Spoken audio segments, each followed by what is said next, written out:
અજમલભાઈ ચૌધરી અપહરણ કેસમાં સૌથી મોટા સમાચાર પ્રાપ્ત થઈ રહ્યા છે। ઓગઢના જાગીરમઠના મહંતની ધરપકડ બાદ જામીન ઉપર છુટકારો થયો છે। આજે સવારે મહંત બળદેવનાથની ધરપકડ થઈ હતી। 4 કલાકની પૂછપરછ પછી તેમને જામીન મળ્યા છે અને હવે તેઓ જામીન મુક્ત થયા છે। અજમલ ચૌધરી અપહરણ કેસમાં મોટા સમાચાર પ્રાપ્ત થઈ રહ્યા છે। ઓગઢના જાગીરમઠના મહંત બળદેવનાથની ધરપકડ આજે સવારે થઈ અને હવે તેમને જામીન પર મુક્ત કરવામાં આવ્યા હોવાની જાણકારી પ્રાપ્ત થઈ છે।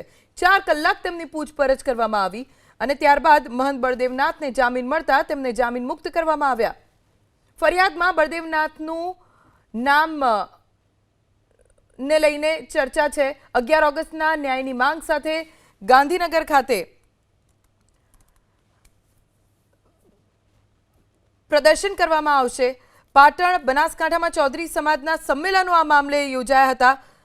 ફરિયાદમાં બળદેવનાથનું નામ ન હોવાથી સમાજમાં આક્રોશ હતો। 11 ઓગસ્ટના ન્યાયની માંગ સાથે ગાંધીનગર કૂચનું આયોજન કરવામાં આવ્યું હતું, પરંતુ એ પહેલા જ આજે સવારે મહંત બળદેવનાથની ધરપકડ કરવામાં આવી હતી। અમારા સંવાદદાતા વસંત તિરગર પાસેથી વધુ જાણકારી પ્રાપ્ત કરીશું। વસંત, કયા આધાર ઉપર બળદેવનાથને જામીન મુક્ત કરવામાં આવ્યા છે અને 4 કલાક પૂછપરછ દરમિયાન શું સવાલો, શું પૂછપરછ? બિલકુલ મહત્વની વાત છે કે જે રીતે ડીસા રૂરલ પોલીસ દ્વારા મહંત બળદેવનાથની લાંબી પૂછતાછ પણ કરવામાં આવી છે। સાથે સાથે 5 કલાકથી વધુ સમયમાં પૂછપરછ અને નિવેદનો સહિત વાતચીત પણ કરવામાં આવી હતી। જોકે મહંતના કેસમાં ચૌધરી જે છે ચૌધરી સમાજમાં રોષ હતો, જેના કારણે જ આ બળદેવનાથ બાપુની જે છે ધરપકડ તે કરવામાં આવી હતી।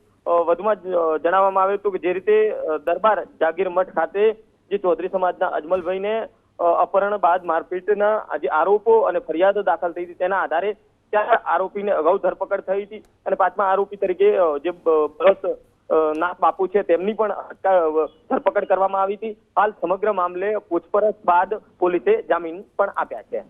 વસંત, આભાર જાણકારી આપવા માટે।